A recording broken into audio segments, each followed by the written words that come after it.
Welcome, everyone. Welcome back to an EAN Summit. If you've been to one before, welcome to your first one. If this is your first time here, my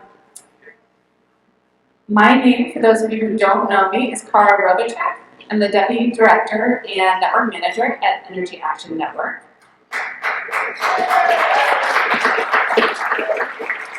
And I get to spend a few minutes just grounding us all in a little bit of the background of Energy Action Network itself. Probably most of you know this, but EAN's mission is to achieve Vermont's climate and energy commitments in ways that create a more just, thriving, and sustainable future for Vermonters. And EAN really has two main roles in the state of Vermont.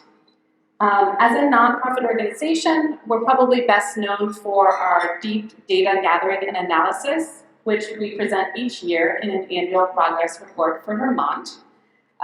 We also host other research papers, webinars, a really great summer internship program, and the Leveraging Change Speaker Series. And we bring our presentations to venues around the state. Today we are very, very excited to be unveiling our most recent annual progress report for Vermont, as well as a new research paper that looks at Vermont's climate responsibility through a comparative analysis of per capita emissions. More on that very soon. So our other role in the state is convening this broad network of, we're a backbone organization, convening this broad network of organizations, businesses, utilities, and institutions of higher learning. This is just a small sample of the logos for some of those members on the slide. And we work very closely with many public sector partners, again, a small sample of which are shown on this slide. So I decided to take a look back at EAN history, and I know this barely shows up, for which I apologize, but EAN's history goes back to 2009, when a group of Vermonters came together to address the reality of climate change, the risk to Vermont's economy of continued dependence on fossil fuels, and the economic and technological opportunity presented by transitioning to a sustainable energy future. Recognizing that no single organization had the power to enact rapid, large-scale systems change, the group embarked on a systems mapping process, thus this very hard to see graphic, with over 60 thought and action leaders from all aspects of the energy sector. The work led to broad agreement on an ambitious goal. Vermont should meet 80% of its 2030 energy needs through renewable energy and increased efficiency. Later, this goal will be updated to 90% renewable by 2050. So I have a question. How many of you in this room were at some of those initial meetings in 2009 and 2010? Would you either raise your hand or stand up? All right. And I ask a request of you. I have no photographs from those early days, so if any of those exist, I would love to get some photographs from those early days. But I did go back in the archives, and I found some photos from the early EAN summits in 2013 and 2014, which was very soon after the backbone nonprofit organization was started to support EAN's work. And I was able to find some photos of a lot of the same people who are going to be here today. Some of you guys have been doing this work for quite a while. Or maybe I should say that some of us have been doing this work for quite a while. I had fun looking through this photo from the 2014 EAN Summit, which is unfortunately presenting a little bit dark. But I can see some of the same people who are here today doing this work. Rebecca Ellis, Gabrielle Stebbins, Johanna Miller, Lise Hedden, Lori Fielder, and myself, about 6 years before I came to work here at EAN.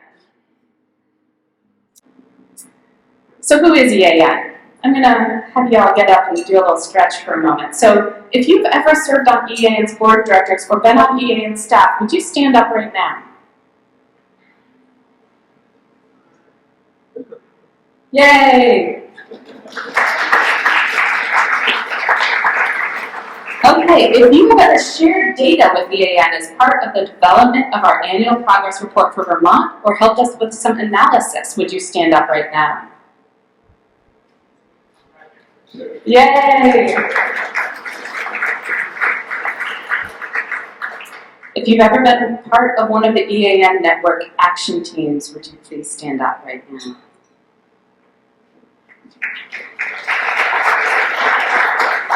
Yay! We have a fabulous group of folks who come together and have some really deep discussions and analysis and help us with a lot of our work, who are called EAN Senior Fellows. If you are an EAN Senior Fellow, will you stand up right now? Not that kind of senior, Christy. All right, 2 more. If you've ever attended a previous summit or a Leveraging Change Speaker Series event or EAN webinar, please stand up now.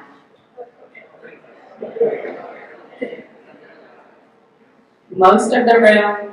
And if you've ever read the EAN report or used our graphics for analysis, please stand up now. Yay! All right. Thank you all for being willing to engage in a little standing up. So when everyone registered for the event, you agreed to a couple of things, and I thank you all for agreeing to these. The first one is just that everyone, the summit is open to anyone who supports EAN's mission, which I've already said. You can read it if you'd like to again. And we also ask that everyone commit to engaging in respectful and civil discourse. Disagreement is fine. We're just, our organization likes to engage respectfully with one another, even in disagreement. And that's included an agreement not to record other participants without their express permission. With that said, we do have some of the media here, and we're very glad to have some of the media here. So everything on the podium was being recorded, both by EAN and by some folks from the media. So just great to have them here and to be aware of that. So that brings us to today. You probably all got an agenda when you walked in. If you didn't, you can go and get one. But we're going to start out by hearing about our new annual progress report. We have a very exciting panel of statewide leaders who will be speaking about climate and energy leadership for Vermont this morning as well. In the afternoon, it will be our honor to present 2 EAN annual awards. And then we have 2 more panels. One is on funding climate action in Vermont, and the other is on the plans and priorities for network action teams. And we'll close with a few words for the network at the end of the day. And then we have a reception and dinner. We hope many of you will stay. It's going to be a beautiful evening. You can stay as long as you want, and we can enjoy this beautiful place. So, no pitches? Those of you who have been to summits recently know that we have a pitch process every year where people bring new ideas to the network for things that we could work on together. That process would have been happening through July of this year, people coming together to plan those pitches.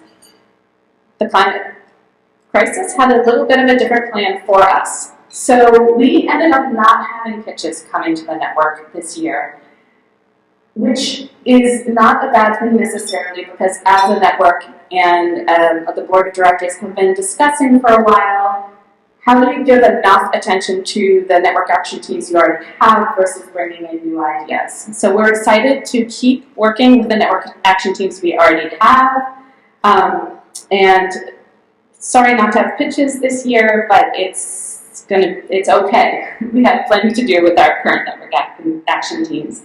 And we are also committed to continuing making space for new and ongoing conversations that are on topics of interest to the network. And that will start with the agenda tomorrow. So for those of you who can stay, our plan for tomorrow is to be very discussion-based and conversational, and to dig deeper into conversations leading to action steps for the coming year.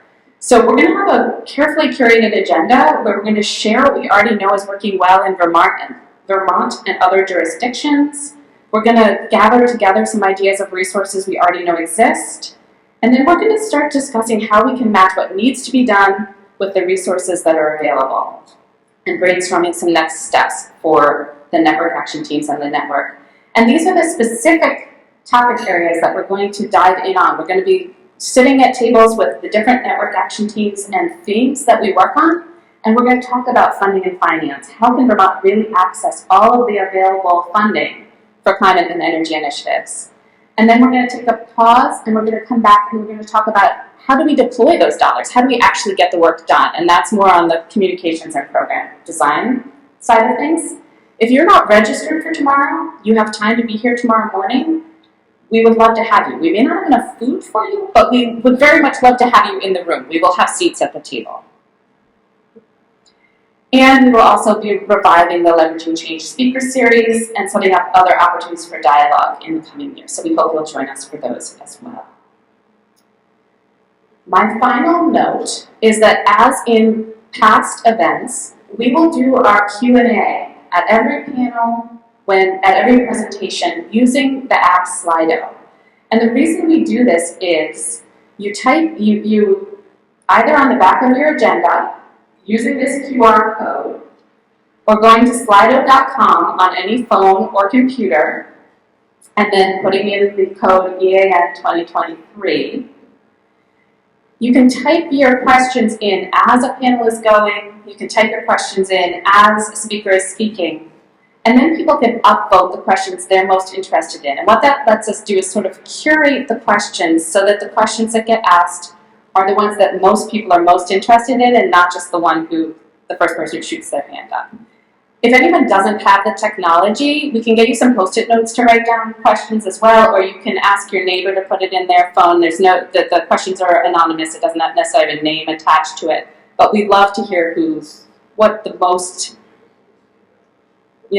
questions that most people want answered. Okay, and with that, I am very happy to introduce my two colleagues, Jared Duval and Liz Steer, to come and introduce our annual progress report for Vermont.